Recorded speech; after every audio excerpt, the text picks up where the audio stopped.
What is up, everybody? Welcome back to another edition of the Sheehan Show. Me, Sean Sheehan, here on Sherdog.com. And today I am bringing you a recap of the weekend in the world of mixed martial arts. As everyone knows, I do a lot of the chasing pack, to steal a phrase from a beautiful podcast to do over on Severe MMA. And this is what I'm doing today, because obviously no UFC over the weekend. So maybe if you didn't manage to catch one or two or all of these cards, I'll give you a quick recap of some of the stuff that happened.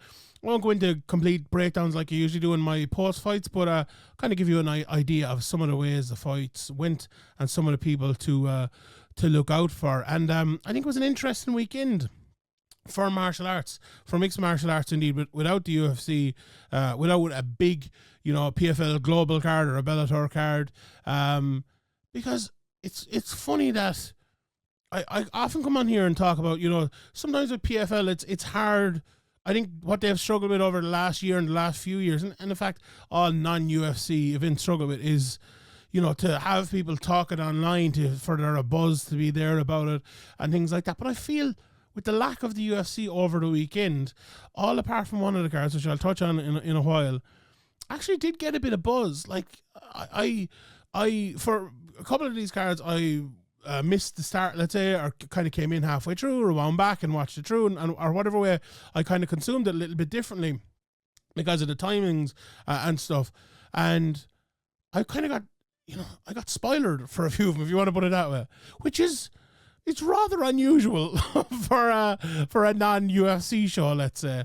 And I think that's actually a good thing. Like, there was a bit of buzz around these cards. There was people tweeting and talking about the knockouts and the submissions and the fights and stuff, which I think is really, really good. So I think, without a massive card over the weekend, I think it was a good weekend for mixed martial arts, all told, because there can be a lot of talk sometimes, people laughing and scoffing at non-UFC things, and there's some people that are, even covering the sport who cover nothing but the UFC, and some people are very particular about the fight. They only watch UFC fights and all, but I think, for years, MMA fans have always been MMA fans, not just UFC fans, and they watch, they watch it all, or try to pride themselves on watching it all. And especially with some of these cards that went on over the weekend, you had some, very good fighters on it, but you also had some top prospects coming through. And, it's always cool, I think, in mixed martial arts to see someone as a young fighter and then see them grow.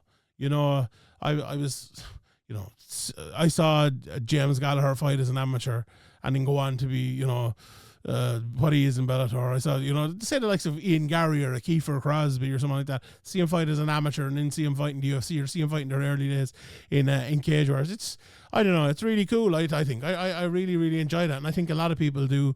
And to see the prospects coming through is always a fun time as well. And let's start with PFL MENA because of that, because I'll tell you what, this was a great weekend for PFL MENA prospects.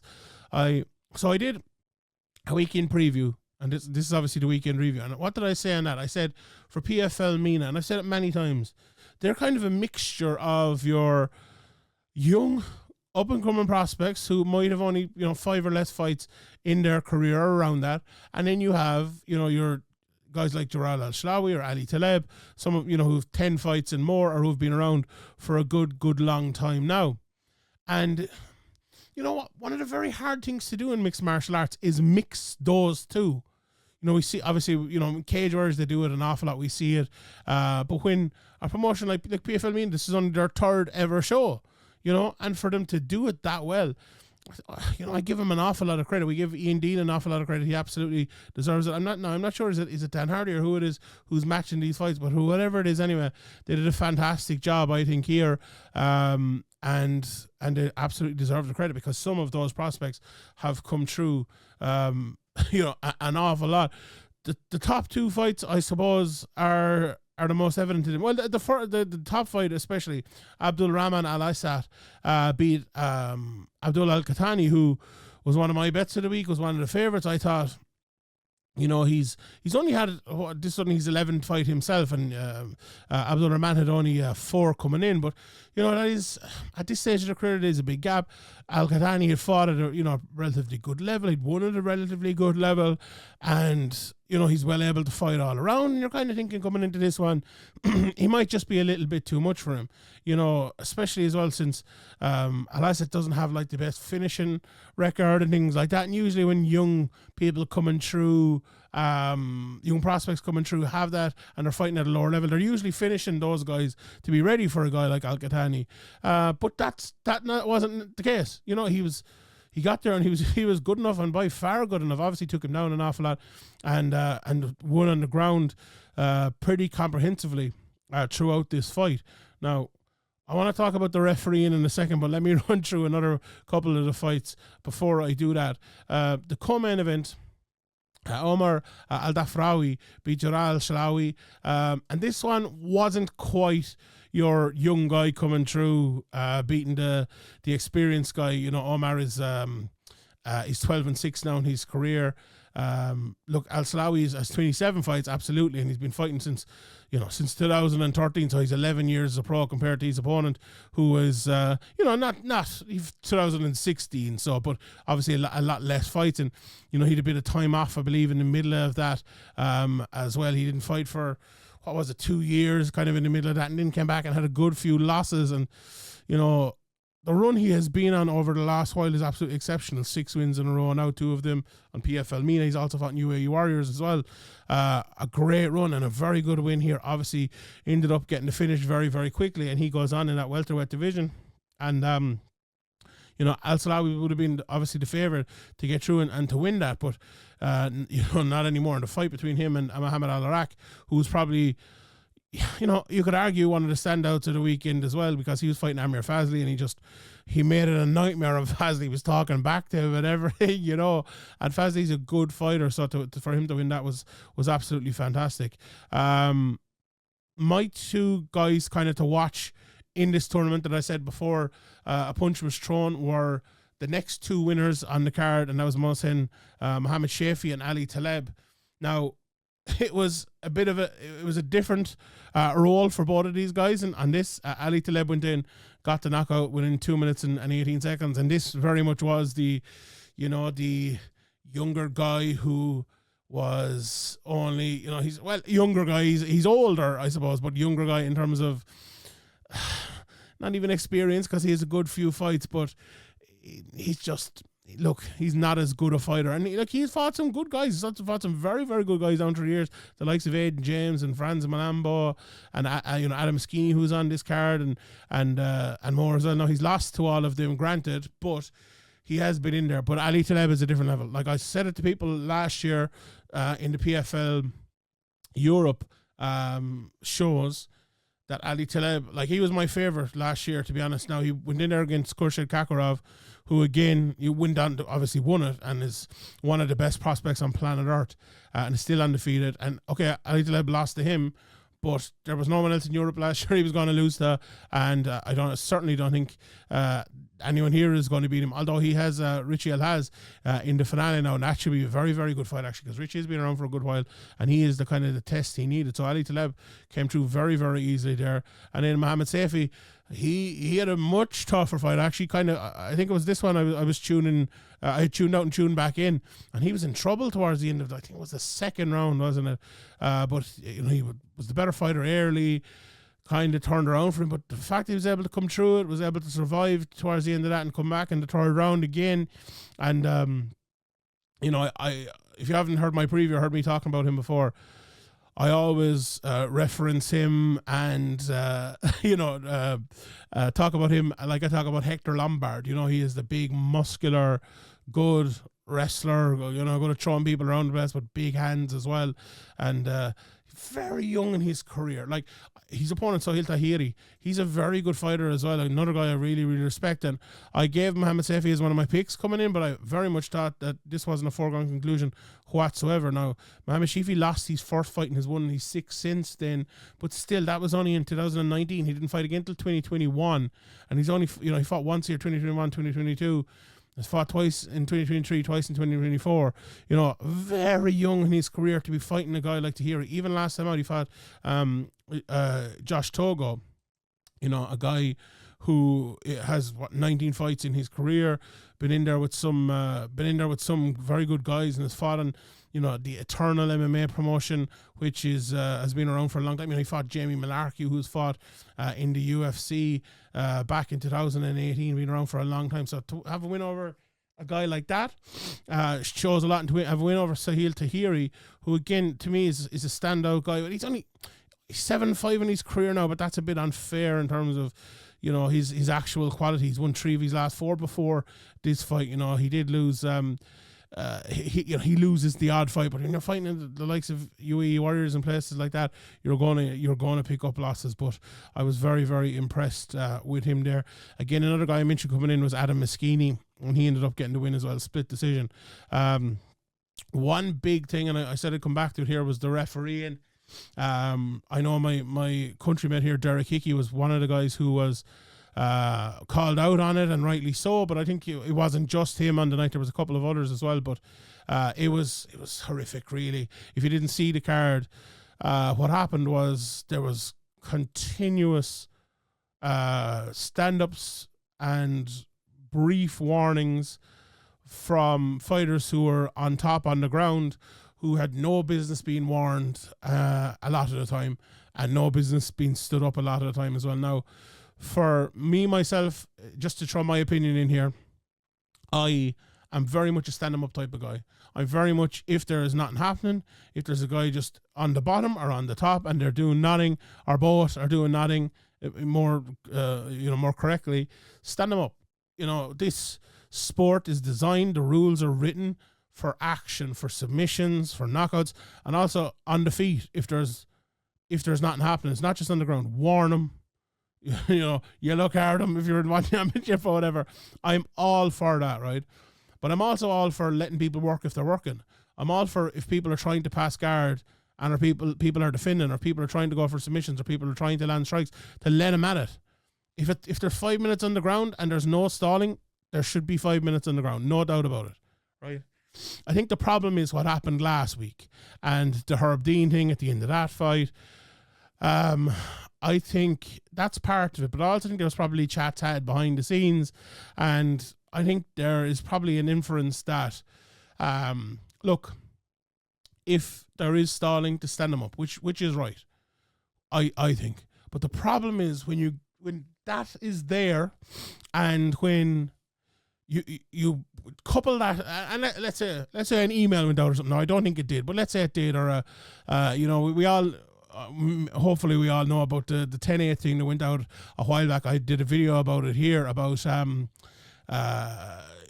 basically like you not giving a 10-8 if there isn't, we know the treaties, if there isn't damage there, don't give a 10-8 unless you have the damage. Now they've rolled back on that a tiny bit, but that's kind of the way they work off it, and that was kind of told to people and they started doing it. I don't think this necessarily was that, but if there was just conversations, even if there was talk about this, if this was a topic in it, and we've seen that before, I'm like, okay, all right, I need to do what the other referees are doing. And I'm not picking out any specific referee here. The referees on this card were Lorenzo Sapoto, and Derek Hickey and Bashir Reda. But again, no specific referees. I feel like some if that is to be policed, refed correctly, it almost has to be done by a referee who can do it. If this was told to, say, a Mark Goddard, we need to adjust how we ref this, or Big John or Jason Herzog or Keith Peterson or something like this, they would be able to do it because they understand those positions. Under pressure, they've been able to work around those positions for years. They know exactly what they're doing, and if there has to be a slight adjustment, or the commissions want to adjust it, or this is the way we're reffing it now, that could be done. But for a person who is very rarely reffed in front of cameras, or a PFL card or a UFC card or whatever it might be, to make that adjustment, I think it's a lot harder, right? And I'm not making excuses for him or anything here, because it was very ham-handed, very, very ham-handed, very badly done. But I think that's what it was. Like, there was fights here, stood up from the mount, and actually I have no problem standing a fight up from the mount, and I know a lot of people disagree with me here. I'm very much on the stand them up side, right? Very much. But If you're punching from the mount, or you just got the mount, or you're working from the mount, absolutely no reason to stand him up. Absolutely no reason to stand him up if you're punching, working from guard, or half guard, or side control. If you're working, work. And also, if you're going to give a warning, have it be an actual warning, right? If you get me. If they do nothing, stand them up. But if they do something, then let them fight. There was a one stage in the fight, I believe it was the Al-Iraq fight. I believe it was, yeah. Where there was a warning given. Al-Iraq moved from guard to half guard, punched 5 times, was kind of pushed off a little bit and kind of moved back into half guard again, and then was stood up. So there's the warning, a moving into half guard, punches, and another kind of move into half guard again, and then he was still stood up. That is completely wrong, right? That is just, what's the point of giving a warning? Your warning is just a 10-second warning to when I'm going to stand you up, basically, which just can't be done. So again, I've no problem with standing people up if they're stalling, but they have to be stalling. It can't be as ham-handed or ham-fisted as this. It can't be, it almost, also as well, another thing here, and I was on the Severe in my podcast as well the other day, and I spoke about this. Well, like, some referees have a style, right? So Mark Goddard is very much like the kind of the school principal, the headmaster type of style, and he does it very well. It works for him. Jason Herzog is more like the quieter type of style, lets him at it, and that's fine. And Keith Peterson would be sort of similar. He speaks when he needs to be spoken, no nonsense. When something happens, he will bark at it straight away and rule it out. Fine, that all works for him. If Keith tried to ref like Mark, if Mark tried to ref like Keith, Jason, whatever, they wouldn't be as good a refs. You have to, it's a personality thing, I think, a lot of the time with refs. And I think that's a part of this as well. You see Herb doing it, try to be like Herb. You see Mark Goddard doing it, I'm going to bark orders like Mark Goddard. That's not the way it goes. You can't do it like that. If you're reffing like that, it's bound to have problems. But yeah, that was a big issue here, and I think overall a good card, a very, very good card. But I think that's something that look all around. Obviously, this is not just PFL. These are not PFL refs or anything like that. But it's something that needs to be looked at, and definitely the officials need to talk about it. One of the other big officiating issues at the weekend was over in Cage Warriors, and there was a fight between George McManus and Dara Ward from Ireland, that was a very, very odd fight, because great first round, really, really fun on the ground between these two guys. Dara's only young 2-0 fighter. George McManus has fought some of the best up-and-coming prospects. He's a real test for these guys. And he went in, and, you could argue, it was a very close round. You could argue George winning, you could argue Dara winning. I'd nearly moved towards George, but in the second round in, similar again, they were on the ground. And then George went for an armbar, looked like he had it. And from the angle they showed on the television, it looked like Dara had tapped. And then the referee, but it was very much underneath the two guys. So the referee really couldn't kind of see it. He moved around, and as he did, George McManus kind of wrote, he tapped, and kind of let it go after a minute. But the referee hadn't seen it. Dara kept fighting, George kept fighting, and then it went to the end of the round. At the end of the round, I believe it was Mark Goddard. No, I could be wrong. Feel free to correct me if I'm wrong here, but the assistant referee, anyway, however you would say it, told the referee there was a clear tap and that he should be given a submission via armbar. And he was. It was declared a submission via armbar at 3:15 of round 2. The only problem is, I watched that fight and I saw it go to 3:15. I saw it go to. Is that hold on? Is that 3:15? Let me just check here. Yeah, so that's 3:15 into the round, right? So I saw it go to 3:30, 3:40, 4 minutes, 4:40, 4:50, and then go to 5 minutes. Yet here in Sherdog it says there was only 3 minutes 15 seconds of that round.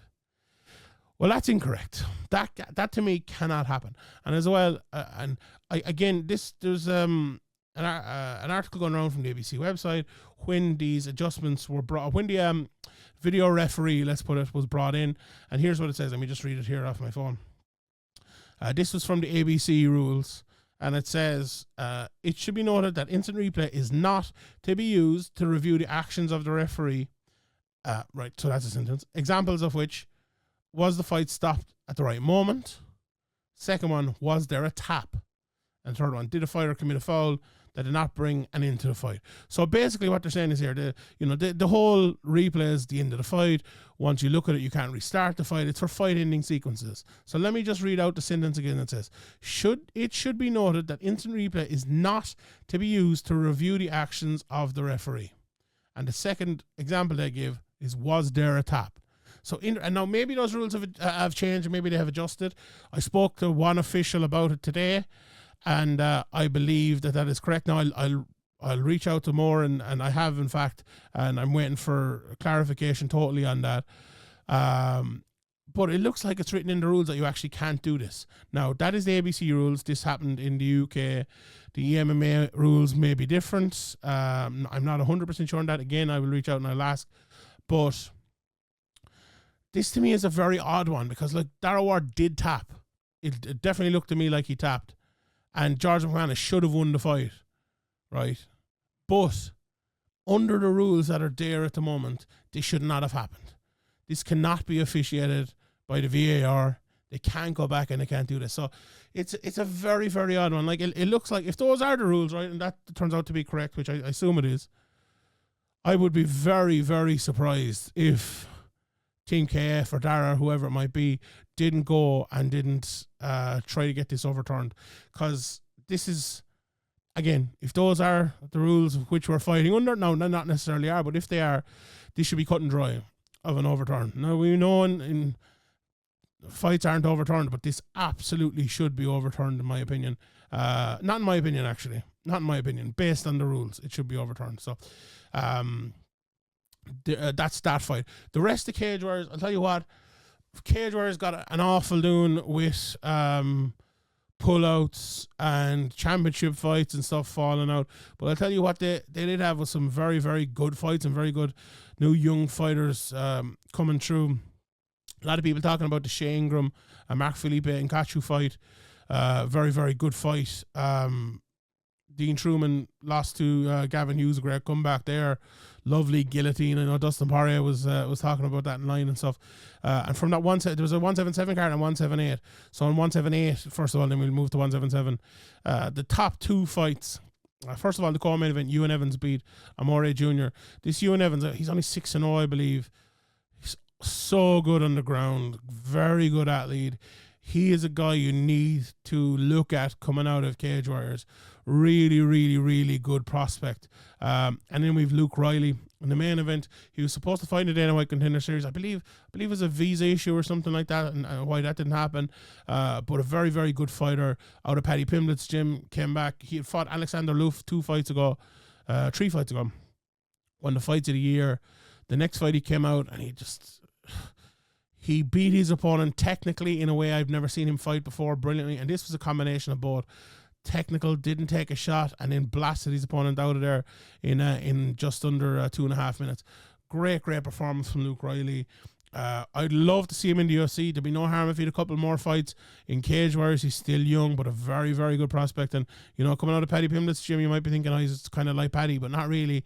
He's more of a striker, more of a technical fighter on the feet, and looking forward to see where next for Luke Riley. And then in the 177 card, the two prospects that stand out to me here are Alicia Smith, who I think she moved to 3-2 after beating Riri Hudson. But Riri Hudson is a top prospect herself. She was 1-0 coming into this. And, a lot of people thought this was going to be kind of a walkover, but it was anything but. Alicia she's obviously been 3-2 now. She's had a tough start to her career.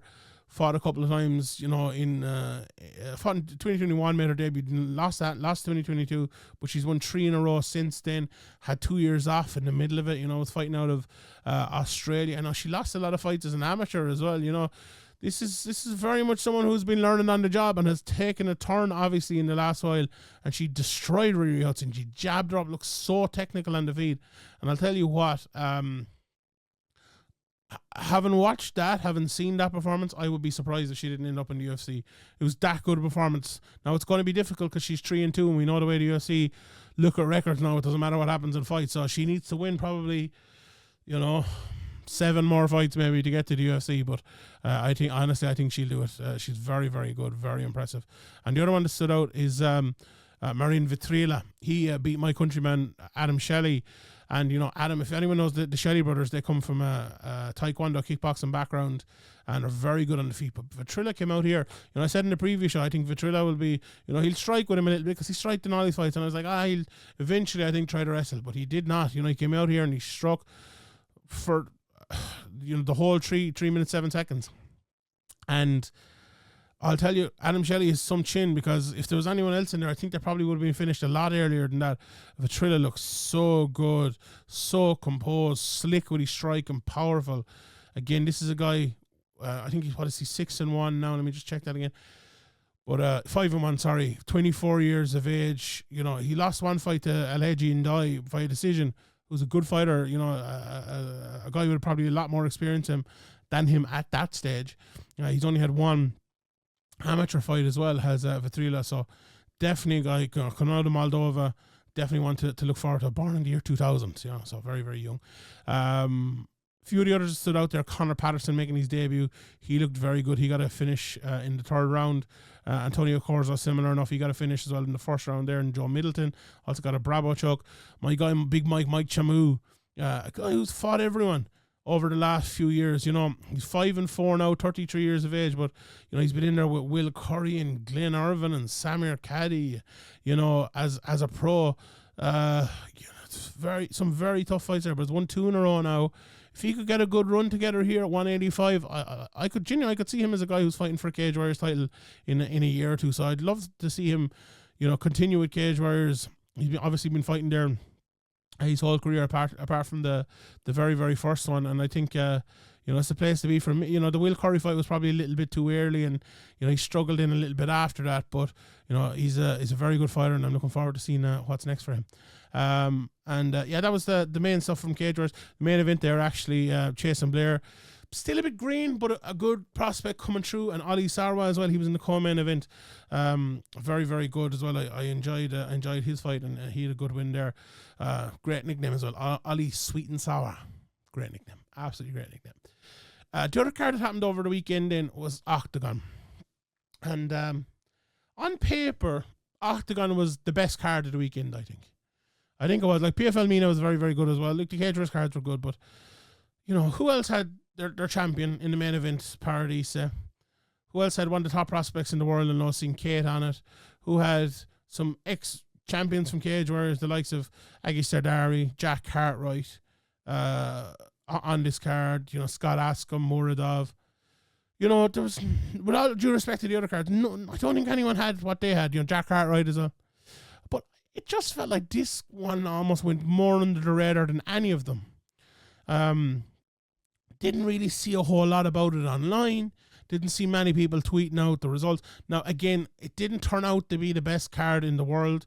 There was just, let me check here again, 1, 2, 3, 4, 5, 6, 7, 8, 9, 10 decisions, which is tough. And, maybe I'm answering my own question here. But at the same time, this was a tremendous card. And I think what I mentioned at the start of this, and maybe this is a good way to wrap it up, that sometimes it's very hard for certain promotions or certain cards to catch the fans, or to catch the online buzz or whatever it might be. And I think this very much did it, and it shouldn't have. I tried my best, obviously, coming in. I talked about it, and it's a very, very good card. It was coming in, but it just, I think even if it did hit, if it was 10 knockouts instead of 10 decisions, I'm not sure it still would have kind of came through anyway. And I hope this changes, because I really do like Oktagon. I think they're doing very, very good things. I'll tell you what, this card is fantastic. Like, again, Paradise, this guy's a beast, a real beast. Like Losin Keda, this guy, he might be the top prospect. One of the lads over that I'm doing my Q&A in Severe, he's constantly calling him the top guy outside of the UFC. He very well might be. He very, very well might be. And these lads are going to fight each other. So Octagon are doing some great things. I mean, maybe this is a call to, you know, get behind Octagon. Let's start watching it. Let's start talking about it more now, because I certainly do think they deserve it. Now, Octagon themselves as well, I think they do a good job. I think Brian Lacey does a great job. Another guy, Scott Langan, over there, he's a great guy doing their PR and stuff. But maybe a little bit more, maybe, you know, get whatever it might be, just get videos out there, get more content out there. I think they probably need that in terms of like online and stuff. But all in all, like, if you're Octagon though, right, just to end it on a positive now, and you are looking at where you can build the promotion on, who you can build off of this card, I'll tell you what, you Paradise the champion winning, you'd Muradov beating Scott Askham, you'd Lawson Keita winning, you Lucy Pudilova winning, who just come over from the UFC, you Jack Cartwright, who was, you know, was on a bit of a bad road there for a while, former champion in Cage Warriors. You had Agi Sardari, the former champion in Cage Warriors, who again had lost a few fights. That's exactly who you'd want to win. And George Staines as well. I couldn't believe he was the underdog. I gave him as one of my bets of the week. Could not believe he was the underdog, but he won. And he's again a guy 3-0. His wrestling is fantastic. I haven't managed to catch that fight yet, but I assume he took him down and beat him up on the ground, because that's where he's so good. So, like, you have a lot to work on there. You have a lot of winning fighters coming out of there. And, you know, sometimes these cards that don't maybe deliver. And, you know, some of the fights are good. It's not that it didn't deliver loads of knockouts, I suppose. But, that, you know, they deliver bad things. You know, they deliver losses to your stars.